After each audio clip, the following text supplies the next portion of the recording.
یہ آکاشوانی سری نگر ہے، اردو خبروں کے ساتھ میں بصارت گل۔ لیفٹیننٹ گورنر منوج سنہا نے کہا کہ آئین ہند نے خواتین کو بلا کسی امتیاز کے مساوی حقوق دیے ہیں۔ انہوں نے کہا کہ آج ہماری بیٹیاں کامیابی کی نئی تواریخ رقم کر رہی ہیں۔ وہ راج بھون سری نگر میں کشمیر ویمنز آرگنائزیشن کے ارکان سے تبادلہ خیال کر رہے تھے۔ وزیر اعلیٰ عمر عبداللہ نے کہا کہ جموں کشمیر میں سیاحت کو واپس پٹری پر لانے کے لیے کوششیں جاری ہیں۔ انہوں نے کل مشہور سیاحتی مقام گلمرگ میں کابینی وزراء اور اعلیٰ عہدیداروں کی ایک میٹنگ میں مختلف محکموں کی کارگزاری کا جائزہ لیا۔ اپنے خیالات کا اظہار کرتے ہوئے وزیر اعلیٰ نے کہا کہ سیاحتی مقامات پر اس طرح کی میٹنگوں کا انعقاد محض علامتی نہیں ہے، بلکہ ان کا مقصد یہ ہے کہ کشمیر کی سیر کے لیے سیاحوں کا اعتماد بڑھایا جا سکے۔ 22 اپریل کے بعد پورا سلسلہ رک گیا تھا۔ اب اس سے پہلے کہ باقی ملک بھر سے لوگ یہاں آنا شروع کریں، پہلے تو ہمیں خود آنا چاہیے۔ اس لیے پہلگام میں کیبنٹ کی میٹنگ، گلمرگ میں ایڈمنسٹریٹو سیکرٹریز اور سینئر HODs کی میٹنگ۔ کوشش ہمارے طرف سے یہ کہ کم از کم ایک تو تھوڑی سی چہل پہل ہو، اور اس کے بعد میں نے ایجوکیشن منسٹر صاحبہ سے کہا ہوا ہے کہ اسکولز، کالجز انہیں بھی گلمرگ، پہلگام وغیرہ ان ڈیسٹینیشنز میں لانا شروع کریں، تاکہ تھوڑی سی جو ہے نارمل سی کے طرف ہم چلنا شروع کریں۔ اس سے ایک دن قبل پہلگام میں بھی کابینہ کی ایک میٹنگ منعقد کی گئی، جہاں وزیر اعلیٰ نے اعلان کیا کہ پہلگام حملے کے شہیدوں کے اعزاز میں ایک یادگار تعمیر کیا جائے گا۔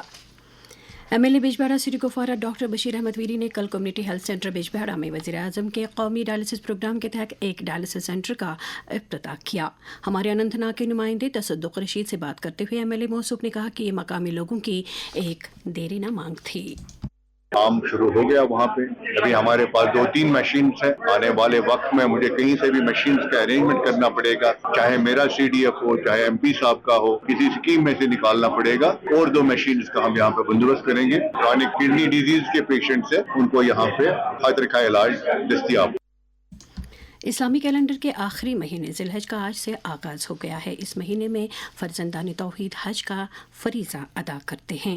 یہ مبارک مہینہ شروع ہونے پر جموں کشمیر کے مفتی اعظم مفتی ناصر الاسلام نے عوام کو مبارکباد پیش کرتے ہوئے کہا ہے کہ ہمیں عید الاضحیٰ کے موقع پر ضرورت مندوں کا خاص خیال رکھنا چاہیے۔ واضح رہے کہ عید الاضحیٰ کی تقریب سعید 7 جون کو منائی جائے گی۔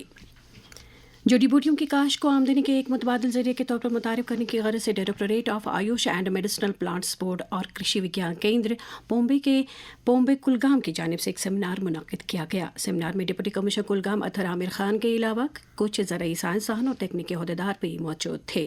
جڑی بوٹیوں میں کسانوں کی دلچسپی کے بارے میں ہمارے نمائندے خورشید پڈرو کے ساتھ بات کرتے ہوئے کلگام کے ضلع nodal officer AYUSH doctor Abdul Rahman نے کہا، JNK میں جو یہ ہمارے میڈیسنل پلانٹس ہے، جتنے بھی ہمارے فارمرز ہیں یا لوگ ہیں، ان تک یہ پیغام پہنچانا تھا کہ اس کو آپ ایک alternative source of income develop کیجیے۔ اس میں فارمرز کا ریسپانس بہت اچھا ہے، اور ہمارے 2-4 جو ہے پروگریسو فارمرز ہے جو کام کرتے ہیں، اور جن کو ڈائریکٹوریٹ آف آیوش نے بھی چنا ہے، کیونکہ ہمارے جو ہربل گارڈنز ہے وہ بہت جگہ ہیں اور ان کو ڈیولپ بھی کر رہے ہیں۔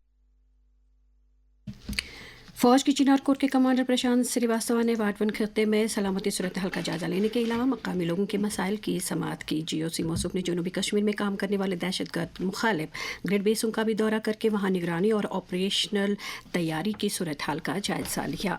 زرعی شعبے کو ترقی کی بلندیوں تک لے جانے اور کسانوں کے معیار حیات میں بہتری لانے کے لیے ملک بھر کے ساتھ ساتھ جموں کشمیر کے سبھی 20 اضلاع میں آج سے وکست کرشی سنکلپ ابھیان شروع ہو رہا ہے۔ یہ مہم 12 جون تک جاری رہے گی، جس کے تحت 1.5 کروڑ کسانوں کو کاشتکاری کے جدید طور طریقوں اور اعلیٰ پیداواری صلاحیت کے بیجوں کے فوائد سے روشناس کرایا جائے گا۔ جموں کشمیر میں Sher Kashmir university of agriculture sciences and technology کے vice chancellor professor Nazir Ahmad Ganai اس ابھیان کے نوڈل افسر ہیں۔ آپریشن سندور کے بعد بھارت کی طرف سے جاری سفارتی مہم کے تحت کل جماعتی پارلیمانی وفود اس وقت 8 الگ الگ ممالک میں پاکستانی انتہا پسندی کو بے نقاب کر رہے ہیں۔ پارلیمنٹ ممبر سنجے کمار جھا کی قیادت والے وفد نے انڈونیشیا میں وہاں کی قیادت سے ملاقات کی۔ اسی طرح سے کانگریس MP شری تھرور کی قیادت والا وفد آج پاناما میں ہے۔ اور اب درجہ حرارت سری نگر میں رات کا کم سے کم درجہ حرارت 3.5 ڈگری، جبکہ جموں میں رات کا کم سے کم درجہ حرارت 25.6 ڈگری سیلسیس درج کیا گیا۔ اس کے ساتھ ہی خبروں کا یہ بلیٹن ختم ہوا۔ خبروں کا اگلا بلیٹن دن میں 12:30 پر اردو میں نشر ہوگا۔ ہمیں دیجیے اجازت، خدا حافظ۔